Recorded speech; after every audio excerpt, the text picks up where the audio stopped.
Hi hello friends, ఈరోజు నేనైతే రాగి జావ ప్రిపేర్ చేస్తున్నానండి. అందుకోసం మొలక కట్టిన రాగి పిండిని తీసుకున్నాను. ఇప్పుడు వాటర్ హీట్ చేశానండి. ఈ పిండిలో కొద్దిగా వాటర్ వేసి ఉండలు లేకుండా కలుపుకోవాలండి. చల్ల నీళ్ళే వేస్తున్నానండి, అంటే నార్మల్ వాటర్, కూల్ వాటర్ కాదు, హాట్ వాటర్ కాదు. ఈ విస్కర్తో ఈ విధంగా ఉండలు లేకుండా చక్కగా మిక్స్ చేసుకోవాలి. ఈ రాగి జావ మార్నింగ్ టైంలో తీసుకుంటే చాలా బెనిఫిట్స్ ఉంటాయండి. షుగర్ పేషెంట్స్కి కానీ, వెయిట్ లాస్కి కానీ చాలా మంచిదన్నమాట. ఈ విధంగా మిక్స్ చేసుకున్న తర్వాత హాట్ వాటర్లో మనం వేసేయాలండి. హాట్ వాటర్లో వేయగానే ఇక్కడ ఉండలు కడుతుంది. ఇప్పుడు కూడా మనం విస్కర్తో కానీ, గరిటెతో కానీ కొంచెం తిప్పుకుంటూ కలుపుకోవాలన్నమాట.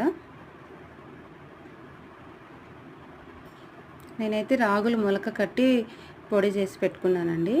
ఒకసారి ఆ వీడియో కూడా మీకు మెన్షన్ చేస్తాను. చూడండి, చక్కగా పొంగుతుంది కదా. ఇప్పుడు అంతే అండి, ఇది స్టవ్ ఆఫ్ చేసేసుకొని పక్కన పెట్టేసుకోవాలి. ఇది మనము పాలతో అయినా తీసుకోవచ్చు, కొద్దిగా పాలు వేసేసి, లేదా సాల్ట్ వేసి కొంచెం కర్డ్ వేసేసి ఇలా అయినా తీసుకోవచ్చు ఫ్రెండ్స్. ఎండలకాలం కర్డ్ వేసుకొని తింటే చాలా బాగుంటుంది. పెరుగుతో కానీ మజ్జిగతో కానీ చాలా బాగుంటుంది ఫ్రెండ్స్. చిన్నపిల్లలకైతే పాలతో వేసి ఇవ్వండి, పెద్దవాళ్ళకైతే ఇలా పెరుగుతో అండి. అంతే. థ్యాంక్స్.